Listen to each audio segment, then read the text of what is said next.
So, The Laundromat is Steven Soderbergh's film that kind of takes aim at the corruption surrounding the Panama Papers. Essentially, just kind of like a corrupt system, that led to tax avoidance. Avoidance. Okay, so it leads to like tax avoidance. So it's kind of framed like if you're familiar with like Soderbergh's work with like stuff like the Ocean's films, or stuff like Logan Lucky, that he's kind of got this sort of like zippy, quick comedic, somewhat darkly comedic style to his films.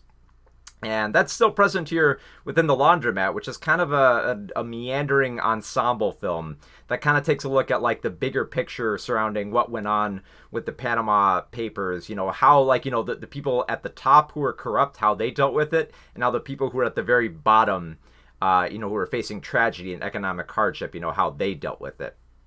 So you've got these like two opposing sides here, but it's presented in this very and I guess I appreciate Soderbergh for this, for the kind of having this experimental way with how he makes this film. But it just kind of feels like it's similar to the way that like Adam McKay would approach these true crime stories. Where he kind of like bounces around and tries to inform us, while at the same time weaving this narrative around it with all these different players on the board.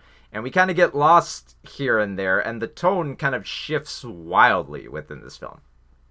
So it's interesting because this film, it's narrated by like the two central lawyers who are kind of at the center of this.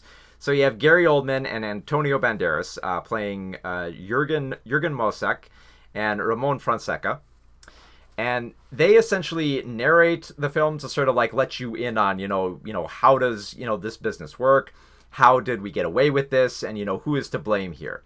But it's bizarre. And I think they kind of try to frame this as kind of like a big reveal. Like, oh, because we start off hearing their narration and watching them, wander around in tuxedos and holding drinks and telling us all about, how like these economic systems work and how, having, tax avoidance is not that difficult and like how easy it is.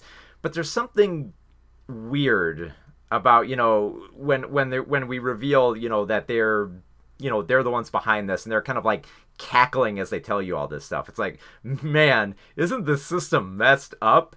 But they do it so often that it kind of loses its impact, and I think it becomes more patronizing to explaining this concept of what went down with the Panama Papers rather than kind of engrossing us in it. I mean, like a big comparison you'll probably see is like, like I mentioned, Adam McKay does this type of stuff.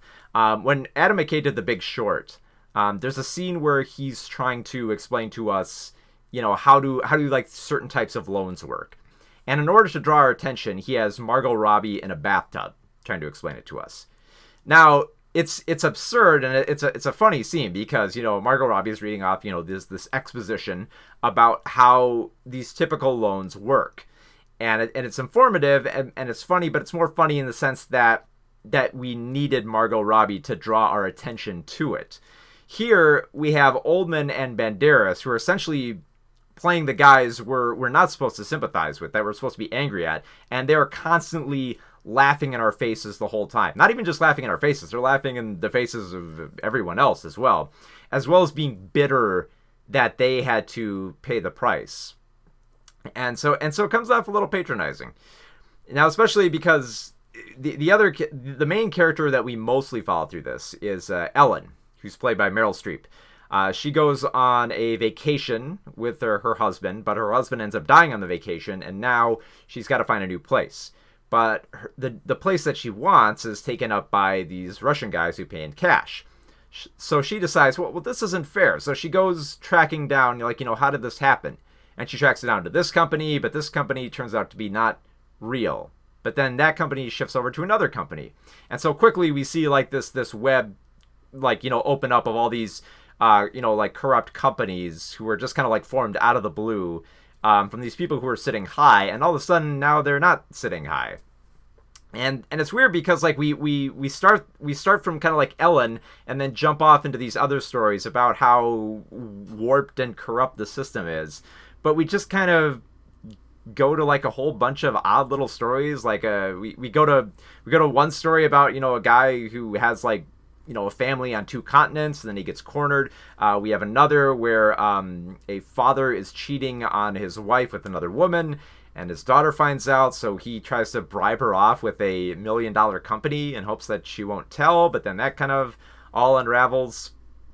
And I will say, it's kind of interesting to see how it unravels, but where I think this film really kind of falls apart is in its ending, within its final act. Because within its final act, it drops any semblance of being like, not breaking the fourth wall too much. Like, it completely obliterates the fourth wall. Because by the end of the film, like, we've spent so much time with like Oldman and Banderas talking to us directly throughout the film. Even it's so surreal to hear them like, cackling about this stuff, especially when they mention that, oh, by the way, all these crazy companies who avoid taxes. Turns out our director and writer is actually involved with them. So it seems so weird, like, to kind of like throw yourself under the bus and say, like, this is a corrupt system and here's how much we play a part in it. But at the same time, directly asking us to be angry about it. Because at the end of the film, we have Meryl Streep come to us. She just basically takes off all the makeup, stops being a character, just becomes Meryl Streep, and just wants us to be angry about it, but in this sort of like weird, like kind of like PSA way, like, how like sitcoms would end, and like by the end of the episode, the actors would stop being actors, and they'd sit down in their chair on the set, and, you'd see the lights and everything in the background, and then they'd talk to you directly right into the camera, and then they'd make some statement about, don't do this, don't do that. It feels almost exactly like that, especially since it ends on such an odd note of basically having Meryl Streep kind of like replicate the Statue of Liberty, in case the point wasn't any more clear by the end. Another big problem this film has is that Streep actually plays two characters, not including herself. There's another woman she plays in this film called Elena, who essentially is a Hispanic secretary, and it's about as cringy as you think it is. It's Meryl Streep trying to be this kind of, a snobby, somewhat reluctant about my job of answering phone calls, with the thick nails and the thick sunglasses, and puts on the Hispanic accent, and this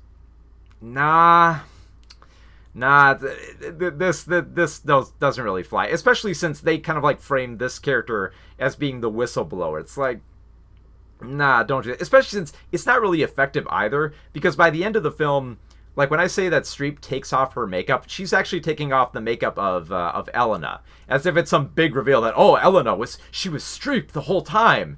It's like, no, this isn't like Tilda Swinton in Suspiria. No, it's not that clever makeup, especially when you consider how easy it is for her to take off all this stuff. Like there's barely anything caked on her, with like the sunglasses and the wig and all that, and the even she's got like pads for like the her butt and the boobs. So it's like it's not that big of a reveal here. And also her talk isn't, it's nothing that we don't really already know if we're not already thinking about this kind of stuff either.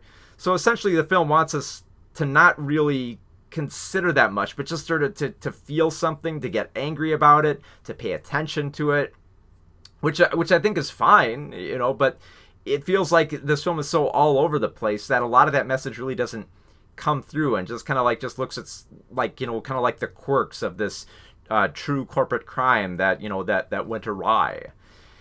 And so, I mean, there are parts of, I mean, it's interesting to kind of see how crazy it is, but at the same time, to just lavish in the craziness of it, while at the same time dabbling in the tragedy of it all, is very surreal, to say the least. Perhaps the most surreal scene is there's a moment in a church where Ellen is sort of like praying to God, while at the same time we get the narrators bouncing around, still talking about loans and just talking about Ellen like a byproduct of of their dirty dealings.